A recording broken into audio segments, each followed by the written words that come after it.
Welcome to our channel, Ælementz. Today we're talking about the Vendée Globe, one of the world's most challenging sailing races. Short history of the Vendée Globe. The Vendée Globe started in 1989, created by a French sailor named Philippe Gentot. This race is unique because it's a solo, non-stop, round-the-world competition where sailors set off from France, travel around the three major capes, Good Hope, Leeuwin, and Horn, and return without any assistance. The race happens every 4 years, and it's considered the Everest of the seas because of how tough it is. Sailors face huge waves, dangerous storms, freezing temperatures, and months alone at sea. The Vendée Globe is not just a test of physical endurance, but also of mental strength and sailing skill. Now, let's dive into some common questions about this incredible race. What is the Vendée Globe? The Vendée Globe is a solo, non-stop sailing race around the world. Imagine spending 3 months alone at sea, traveling about 24,000 miles without any stops or outside help. That's the challenge these sailors face. They leave from Les Sables d'Olonne in France, sail south through the Atlantic, then navigate the treacherous Southern Ocean and return to France. This race is different from other sailing competitions because there's no assistance. Sailors can't have anyone come aboard or bring them supplies. For example, in the 2020 race, French sailor Yannick Bestaven won, taking 80 days to complete the journey.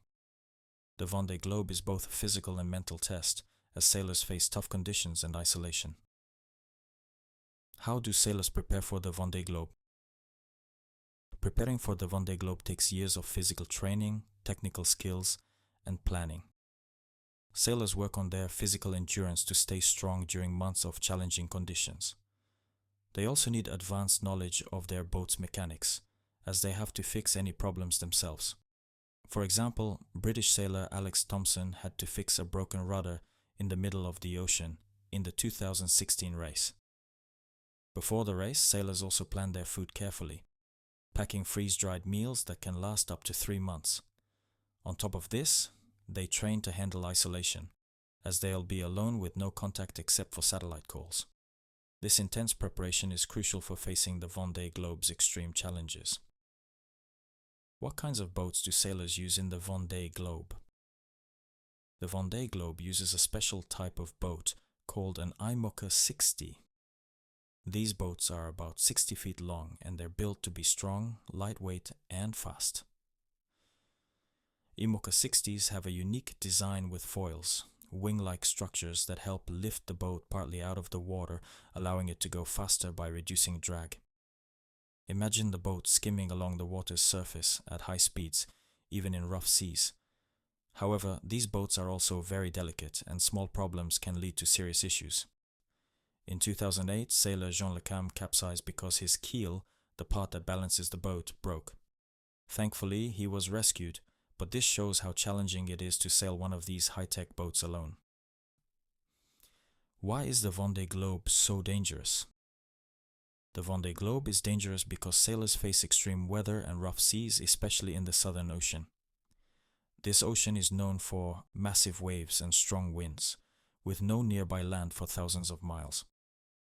Sailors can encounter storms with waves as tall as buildings, and temperatures can drop below freezing. In real-life situations, sailors have had to handle life-threatening emergencies. For example, during the 1996 race, British sailor Pete Goss famously turned back to rescue fellow competitor Raphael Denelli, who was stranded in a life raft in freezing conditions. Stories like these highlight the risks of the race and why it's considered one of the toughest in the world. Who participates in the Vendée Globe? Competitors in the Vendée Globe come from all over the world, including France, the UK, the US, and Japan. Many are experienced professional sailors who have spent years racing and preparing. For example, French sailor Jean Le Cam has participated multiple times and is known for his resilience and skill. While the race is incredibly challenging, it also attracts younger sailors who dream of completing this iconic journey. In 2020, Clarisse Kremer became the fastest female sailor to complete the race, showing that both seasoned sailors and newcomers can take on the Vendée Globe. This mix of experience and ambition brings a diverse group of participants to each race, all united by their love of adventure and the ocean. What do you think of the Vendée Globe? Would you ever consider a solo journey around the world, or do you think it's too extreme? Share your thoughts in the comments. Thanks for being here. If you found this helpful, consider subscribing. More content is on the way, and I hope to see you again.